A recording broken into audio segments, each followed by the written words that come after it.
Does it hold up? That's the question we're asking today. This week's movie is the 1995 Harrison Ford film, Sabrina.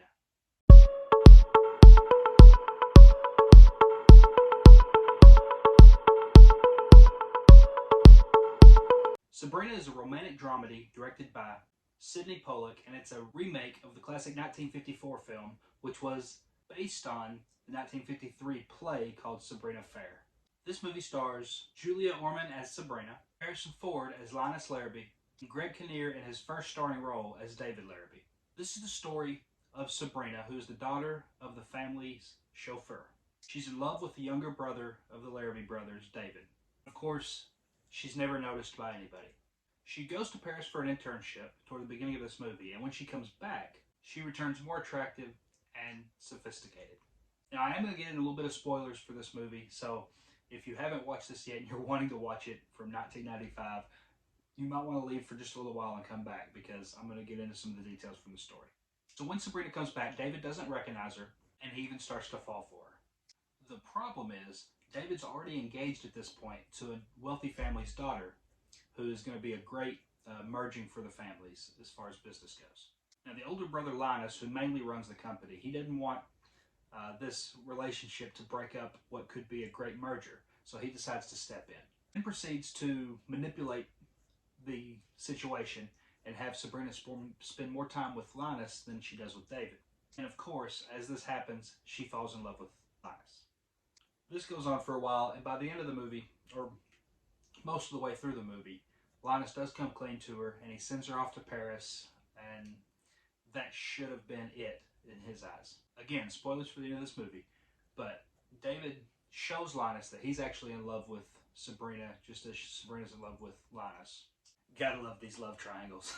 So David talks Linus into leaving, going to Paris, and finding Sabrina. In the meantime, David actually takes over the family business and has a plan for the merger, which nobody saw coming. Linus goes to Paris, he finds Sabrina, confesses his love, they kiss, movie over, happily ever after. Look, it's simple storytelling, but it's simple storytelling at its finest. All of the actors involved in this did a tremendous job.